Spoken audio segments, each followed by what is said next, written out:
Bismillahir Rahmanir Rahim. Assalamu alaikum wa rahmatullahi wa barakatuh. Welcome to the Sisters Corner podcast.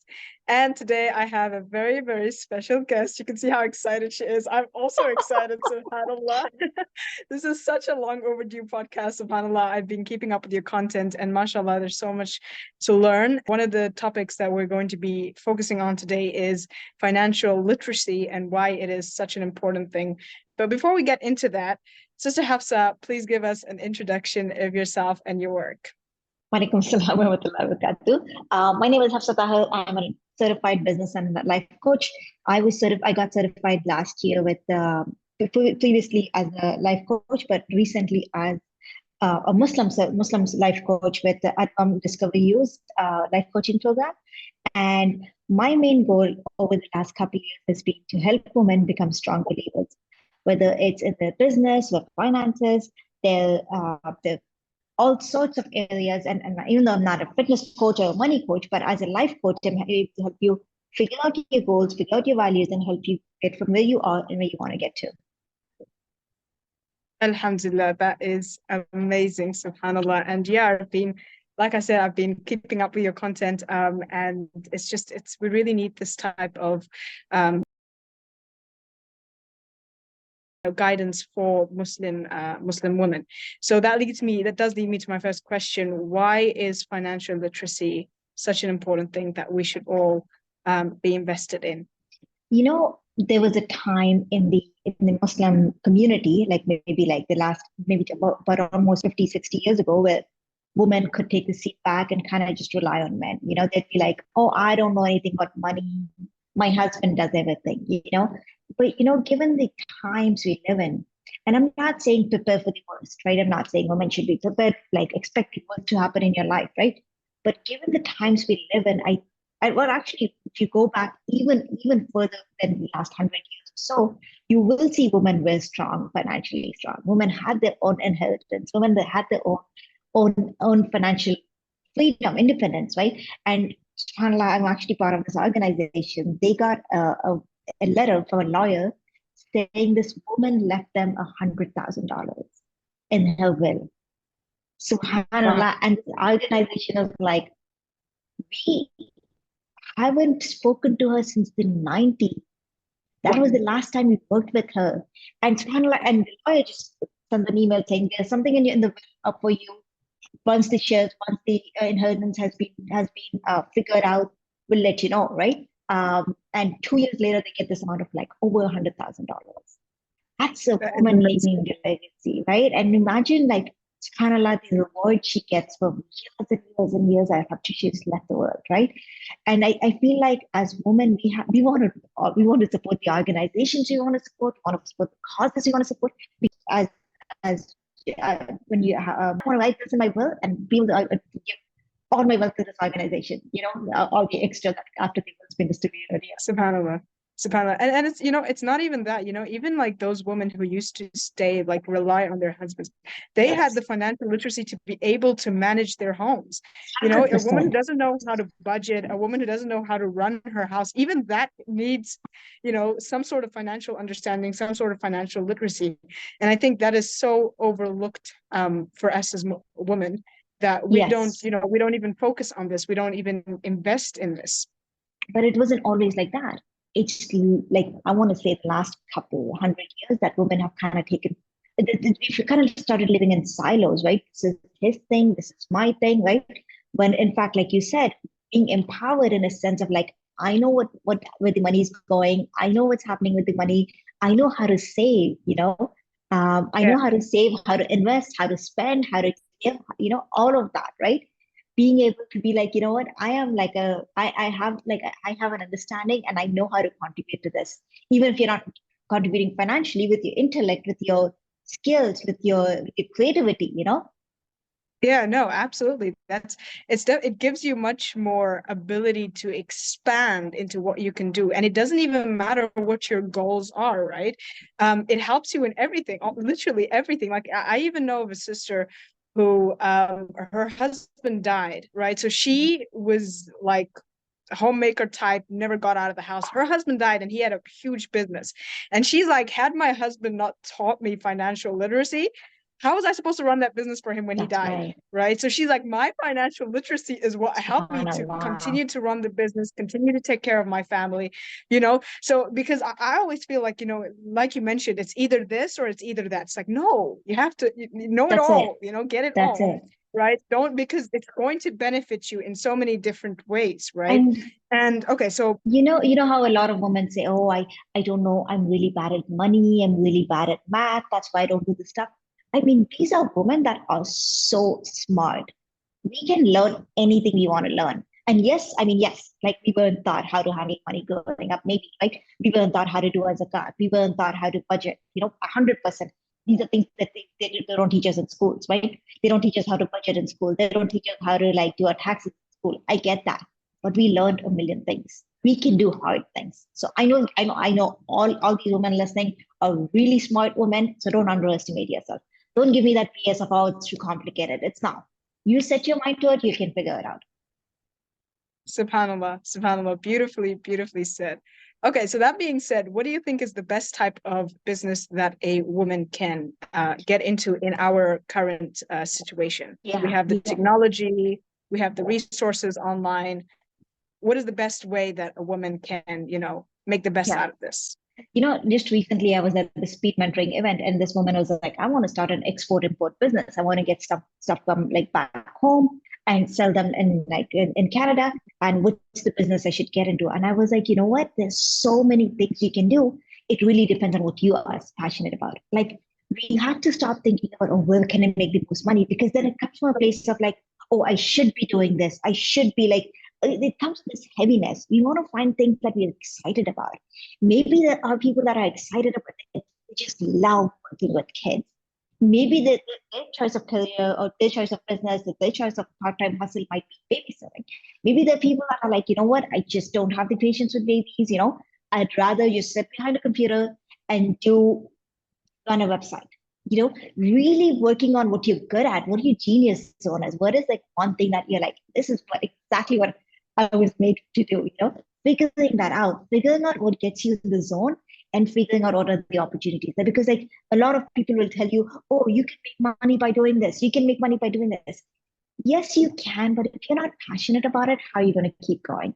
If you're not Yeah. seeing the bigger why behind it, how are you going to keep going, right? Like for me, like I started selling my greeting cards at $3, and I really struggled with that. I'm like, I can't raise my price. Who am I to sell them at $5? Nobody's going to buy. Like I 100% relate to those women who are just like me, who are struggling in their business, who are like are not thinking worthy. So like my passion is like, you know what, you are worthy exactly the luck created you. You can do this. You have a skill. Allah's given you a skill. So like really honing onto like what were your lows in life? What were your highs in life? Something around there. Where did you find a lot of joy in? Like figuring that out will help you be like, okay, this is what I want to do a business in. And I will say this, that business idea is not the one that might get you the $1 million, right? But it'll open doors to so many things. I started off with selling greeting cards, then started selling personalized mugs. And then I closed that business. Then I'm like, you know what? I want to help women. I want to be a coach. So your business is going to keep evolving over time, but you can't get there until you get started.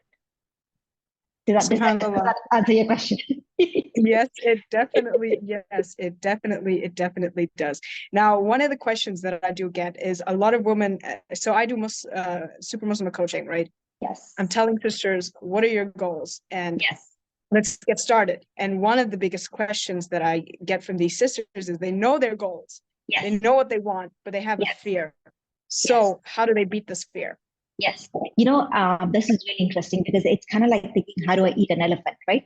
How do I eat an elephant? This is a huge elephant right here. I want to go for umrah, which is like $5,000 maybe. I want to put my kids in Islamic school, right? That's my goal. And it's like this many $100 per month or per year, right? How do I do that, right? Like, and then when you see that big elephant in front of you, it kind of shuts you down. Oh, I don't know how to get there, right? The best way to eat an elephant is one bite at a time. But here's the thing: the small bites you have to take are not very fun. You got to do these small things, right? Prophet ﷺ said, the most beloved deeds to Allah are the ones that are consistent and small, right? Really starting small and taking one step at a time. Like, take that big goal and be like, you know what? Today's task is just for me to sit down and create a plan. What am I going to do? Like, there's this book called the 12-week year, where it talks about how to take 12 weeks you have, like 3 months, and break it down into like the goal into like 12 weeks, right? Break it down and be like, okay, this day I'm going to just do this. This day I'm just going to do this. This day I'm just going to do this, right? And to be able to be like, okay, I'm not going to think about the big goal right now. I am going to focus on the process. Like, how are you going to memorize the Quran? By memorizing one ayah a day, one Yeah. page, read one page a day, right? Like, you gotta start small. And I know it's not Instagram worthy, it's not picture worthy, it's not celebration worthy. When you're doing the reps and you're doing the memorization, you're doing the one page, one line a day, right? But you know what? It's all gonna count at the end. And we can't get to the end if we don't start with the small things. So really just sitting down and being like, okay, that's my goal. What do I need to do first things? Subhanallah. No, definitely, definitely.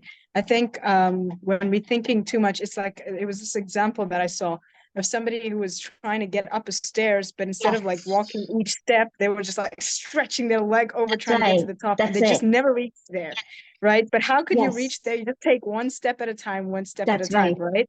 right? And the thing is that sometimes we don't see the full picture. And I get that. Like, I don't know what the full picture is going to be, but that's okay. Take the first step. Take the first step and get started, because when you take the first step, clarity finds you when you're in action, right? You cannot find clarity just by sitting there and waiting for it. I get a lot of women saying, you know what, I want to start an Instagram page, but then I'm not really sure how the plan is going to look like and I'm going to monetize it. I'm like, listen, get started. Clarity will come when you start working. So get started with whatever you have, and then as you're working, you're going to find clarity. My husband makes fun of me because I have the SOS, shiny object syndrome. You see something exciting, you're like, you start going on, oh, that too, but when we stop in SOS, right? So I think a lot of women have this too, shiny object syndrome. It's like everything that looks bright and shiny, you're like, I want to do that too, I want to do that too. But really just figuring out one thing, sticking with it consistently to keep Yeah, moving no, forward. absolutely, absolutely, definitely. I think finding that thing that resonates with you, something that you are Mhm. passionate about, and then sticking to it and getting started. I think the ideas in your head is never going to come to life Yes, if you don't get started, right? And 100%. even if it's a small step, and I love how you mentioned that the clarity comes along, and it's so true because you Yes, never know how something is going to be like until you do it. When you're yes, doing it, and as you're doing it, you're going to learn about different things. Things are going to show up to you. You have it, instead of focusing on being prepared and being ready and trying to learn everything at the same time, because that's going to be too overwhelming for you. That's really, that big elephant that you're hmm, looking at, right? that's No, no, right. no. Get started on the things that you know, and as you go, you're going to learn. Now, once you get it, so let's say she started to eat the elephant, right? Taking small steps, small steps. What are tips that you can give for her to remain consistent? Because I feel like Yeah. this is one of the biggest issues that we have in our productivity. We procrastinate, we leave things for later. How do we get into that routine where you're constantly Yeah. consistent? Yeah, I think there's constancy is a difficult word, because we as women have seasons. We have seasons in life, because there is times when we are way more productive, we're less productive, and by productive I mean like we are able to do the things that are on our value list, right? Not our to do list, values list. These are the things I value. These are the things I want to do. I want to the things that will matter the most in my life. Um, Having accountability, whether it's a coach that you're paying for, or whether it's a sisters group that you have, you're like, you know what, every day I'm gonna come in here and tell you if I did the thing. And one of my teachers always says, if you don't do it, yes, you mark an X, but also figure out why didn't you do it, and you have to be really honest with yourself. And here's the thing: you are responsible for your actions. Nobody else can hold you responsible. You can pay a coach, you can pay the best coach in the world, but if you don't do the work you have to do, there's nobody that can make you do it. And when you understand that it is my responsibility, you're like, you know what? I can stop blaming everybody else. I can stop saying it's the alarm's fault or that my phone died or I couldn't go to bed early because of Netflix was so exciting or the game on my phone was keeping me up, right? All of those, you'll be like, I can't blame anything else. Why didn't Yeah. I go to bed? And you know what he said? He's like, okay, it's not good enough to say, oh, I was watching Netflix. It's not good enough to say. You have to ask yourself, why did I stay on Netflix? Why did I prioritize something that was that more important than my values, than my goals, than what I really wanted to do? Is that really more important? I mean, because that's what the actions are showing, right? You got to be really honest with yourself. If you don't hold yourself accountable, and you have to remember this, on the day of judgment, you're going to stand there alone, right? And like we said, like your husband can help you with all your financial goals, but the thing is that when you are standing there, you are going to be standing there alone. Everything you do in this world is going to help you on that day.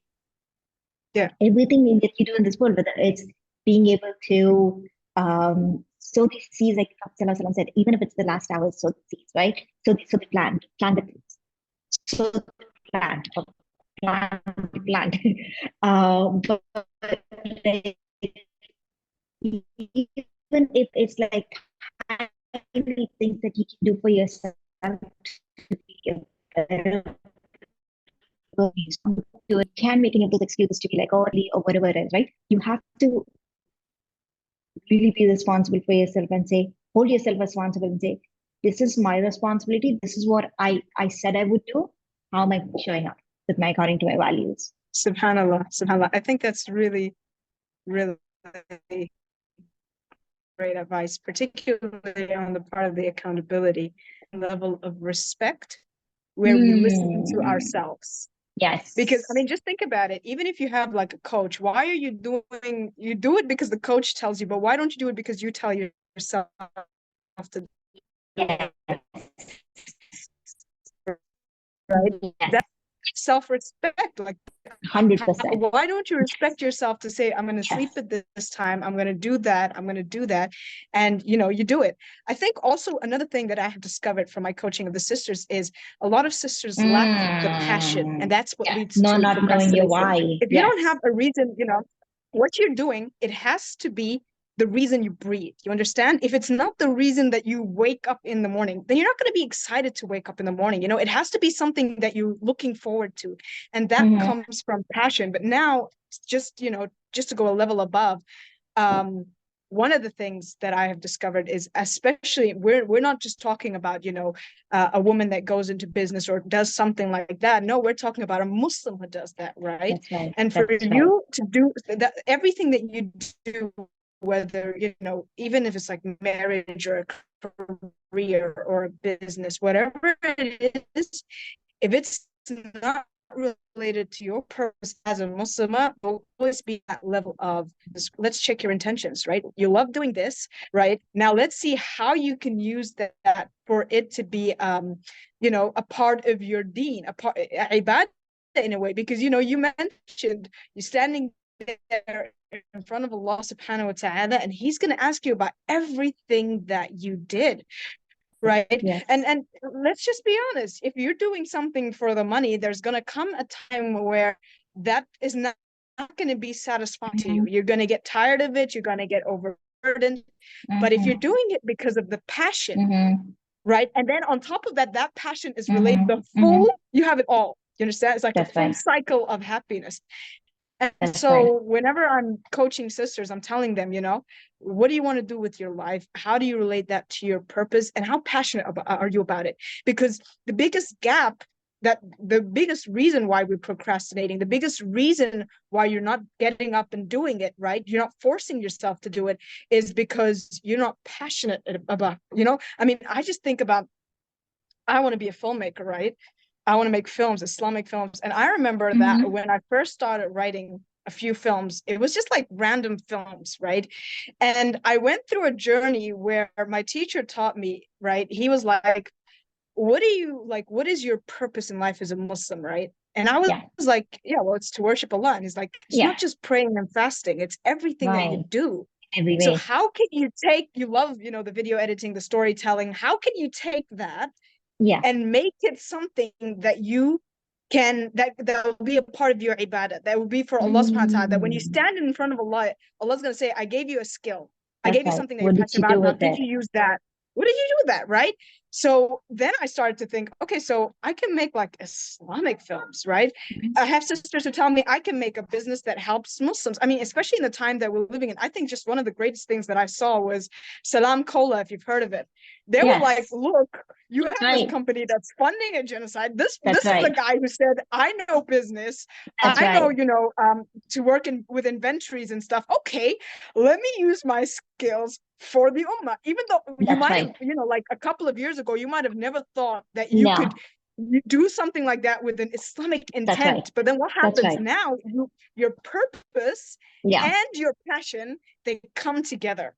that's right. And that just makes something, because it brings you so much sukoon. Now you know your Mm-hmm. purpose. Now you're waking up every single day, right? I Mm-hmm. always tell sister, I always tell them, I say, you go to school, you go to university, you get married, you get a job.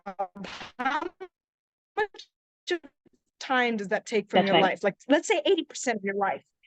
And if you do all of that Mm-hmm. for your own personal self, like without any relation to your deen, to your actual purpose in life, then you're going to stand in front of Allah subhanahu wa ta'ala on the day of judgment. And then he's going to tell you 80% of your life. What do you do with that? What are you going to say? That's right. You know? So I think that whole friction between, we can, like you can think of any type of business, any type of skill, anything Mm-hmm. can be Mm-hmm. brought Mm-hmm. together. That's right. Yeah. And I think we're Yeah. in a time where the Ummah needs to start working Mm-hmm. towards the Ummah. You understand? We need to start giving our skills to people. Also, tell me your thoughts about that. Really about like being able to find what you're passionate about and find your purpose, because we are creatures of habits, right? Because like, yes, procrastination, yes, this is what I'm used to, but when you have a big enough why that kicks you in your butt, you're like, you know what, I don't care about this. I want to do this. I want to make a change. And for different people, it's different things. And being able to find that is probably, it's definitely worth it to be able to spend some time, spend some energy in it. Because once you're able to find that, you're able to be like, you know what, this is what I love the most. This is where I thrive the most. This is where I'm able to do the best, right? This is what brings the best of me out, and I'm able to do the most here, because there's one thing to do things because you have to do them, you should do them, right? But when you understand the why behind it, you're like, it's fueled by passion. That's what it's fueled by, passion and purpose. And that's the biggest energy factor. Absolutely, absolutely. And I think you just mentioned, to know the why of why you do Yes. things, and Yes. I think this is also the issue with this is that, and the reason why we grow up to be kind of like programmed to not go after the why, and that puts us into the whole cycle of, you know, procrastination habits, and Mm-hmm. submitting to that, is because even Yeah. when we are taught, like growing That's up, it. we're just taught, go Why? pray, Yes. go read Quran, go wear Yes. hijab. We're just taught to do these things, and in most of our cultures we're not even taught the reason why, and we're actually taught, don't ask questions, Yes. just do it, right? But we 100%. don't realize that meaning comes from reason. you know Mm-hmm. One of the most powerful things, I was just doing a course on storytelling, and one of the most powerful things, the guy was telling us, he was like, you have to give people questions and answers. That's right. You can't just leave people with with a fact. I mean, he was like, what is the difference between storytelling and a lecture? A lecture is Mm-hmm. all about telling people facts. That's But a right. story, what keeps people engaged? And life is a story. Our life, your life is a story, right? We always have questions. We're always looking for answers. That's what keeps us going, right? So he was like, what's the difference? The difference is, instead of spitting facts, they're giving you questions. They're working your mind in a story, and then they're giving you the answers. And once That's you right. get that answers, now you have a meaning. And I think that's what we're supposed to be doing with our life. We're supposed to be asking ourselves, why am I doing this? Why am I passionate about this? So it could be a meaningful experience. Everybody's life is so different, and you have a goal like, oh, I want to make like, oh, $5,000 in my business. Like, you figure out why $5,000, because at the end of the day, it's just a number, right? It's just, oh, like this 5,000 is going to be spent this way, and this is very important for me. It's a very different energy you come with versus like, oh, I just got it. Oh, you know what? Would be nice if I make $10,000. Would be nice if I make $100. But why? Where does that money meet you? Maybe you don't even need 100,000. Maybe you need 5,000 for what you need to do, right? To be able to be like, exactly, this is what my goal is, and this is what I need to make this money for, whether it's sending kids to an Islamic school, whether it's going to Umrah, moving to a different country, right? Whatever it is, you got to know your why. What is it that in your values that speak to why you want to do the thing you do. Absolutely. And clarity. I mean, just look how everything is just so intricate. Dealing with people, especially us Yes. as women, I feel like that's one of the toughest things that we have to do. We have that shyness, we have that fear of people's perceptions, especially our clients. What are tips you can give on managing clients? Managing the shyness, what will people say? Yeah. You know, we have to remember this is a reminder for myself first. We don't know how long we have of this life in this world. We don't know how long we have this. It feels like we have time. It feels like, you know what? Oh, I feel I should be doing this. I have this coaching business. I have this product business, but I don't. Right? If you really want to do something, even if it's the last hour, plant that seed. Like nobody's going to benefit from that tree. It won't become a tree if it's the last hour. It's going to be the day of judgment, right? Nobody's going to benefit from that seed, or nobody's going to benefit from that tree. Nobody's going to benefit from that plant. Nobody's going to benefit from that fruit of the plant. Nobody's going to benefit from the shade of the tree, but still plant the seed. Like if you have goodness, go ahead and do it. If you are sitting back with it, then nobody loses out except yourself, right? Nobody loses out except yourself. And in order to get over the shyness, I will tell you what I did. I mean, personal experience. This is okay, the only way to get over the shyness is like I was recording in this recording, basically talking to myself, I gotta stop this. It's like 2013, yes, a long time ago before like people saw the people making videos, right? So like almost more than 10 years ago. So the fastest way to get over the shyness is do things in a safe environment. Like if you can make a private account with like just a couple of friends and just make videos every day. Learn a club if you have to. I know a lot of clients that do that, right? So because they want to like not their own personal values and standards. That's fine. I know the fastest way to get over what people will say is that what will people think is that knowing you're not that important. How many of us remember? Do you remember what you had for breakfast yesterday? No. The answer is no. If it's not immediately like I have to think about it. yes, I saw you, I was going the other side. I'm like, no, you don't. So if we don't even remember what we had for breakfast yesterday, how are we going to remember what that somebody else posted like a few weeks ago, or even yesterday, or even a couple hours ago? They are not that important. Nobody reads what we post. Just keep posting because there are not a lot of people paying attention, anyways, right? Because I have typos in my posts all the time. I can post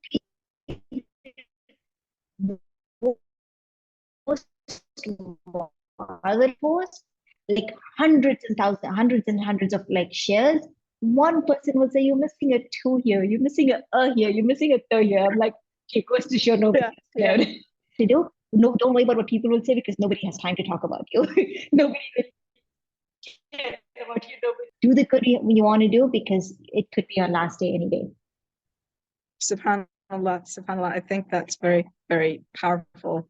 Um, I think I'll add off with one of the last questions for today's talk. So what are different habits that we can include from the Islamic perspective to add more barakah Yes. to our endeavors? Yeah, the short answer would be for everybody to Google 18 ways to add more barakah in your life and with the word productive Muslim. They wrote an article, I'm going to say back in 2010. Wow, Yeah, one time. 2010. Yeah, exactly. 15 plus, 14 plus years ago, right? And that post has brought them so much barakah. And go look up that post. It's 18 ways for mobile in your life and use the keyword productive Muslim because I want you to find that exact article. There are a lot of things that are really important in that article. A couple that I can think of off top of my head is the Prophet ﷺ made the dua, "Oh, Allah bless the ummah in my ummah in the early hours," right? Morning hours have a lot of barakah in it. We all know that. Doing istighfar opens doors. Keep doing istighfar, that asking for forgiveness. It's in the Quran too, and then it brings you more barakah in everything you do. being honest, being truthful, praying your salah on time, right? All the basic things that some of us already know about. But look at that article and look at that article. Here's the homework I want everyone to take away. Number one, start becoming financially literate, understanding where your money is going, understanding how money's getting distributed into savings, into investments, into spending, into donating, right? Understanding all of that, right? Become more financially literate, whether you have to sign up for a course, whether you have to get a book from the library. I don't care what you have to do, or find a podcast to listen to while you're doing chores. Do what you have to do. Become more financially literate. The other homework I want to give everyone is look up that article, 18 ways to add more barakah in your life, and add the word productive Muslim, and you Google search that. Look at the 18 ways, add them in your calendar. Okay, you know what? Here's 5 minutes after Maghrib, I'm going to spend doing istighfar. Here's the 20-minute walk that I'm going to take, and I'm going to listen to this podcast. Here's the an hour of laundry that I have to do. I'm going to do this one thing while I do that, right? Take a look at that 18 ways of bringing more barakah in your life, and figure out how you can schedule some of those in your life. And even if you're sporadically adding a couple things here and there, you will find the ones that you resonate more to, the ones that fit in your life already, or you are able to make some time for it, like 3 minutes of like istighfar after one salah a day, right? You'll be like, okay, you know what? One of them will become a habit. Try to like one of them will stick. But add some of them in your calendar and be like, okay, I'll look at this list and where can I put this in my life? And I want you to like when you see my name on Instagram, maybe like in 5 years, 10 years, you'd be like, oh, she's the one who told us to do that. Come back, message me and be like, I add this barakah habit in my life, and I'm continuing to do that. Another one is reciting Surah Baqarah every day, right? So there's a lot on that list. So look through the list and find the ones that fit in your life and your schedule. Take the first step, get started, no matter how big it seems, just take the first step, inshallah. And honestly, it's been such a pleasure to have you on the show, Hafsa. We should definitely do this again, inshallah. And send me the article, and inshallah, you will find it in the description box. Please comment your thoughts and give Sister Hafsa a follow on Instagram, because her page is the best, with all the beautiful reminders and tips. Alhamdulillah. It's been an absolute pleasure. Assalamu alaikum wa rahmatullahi wa barakatuh.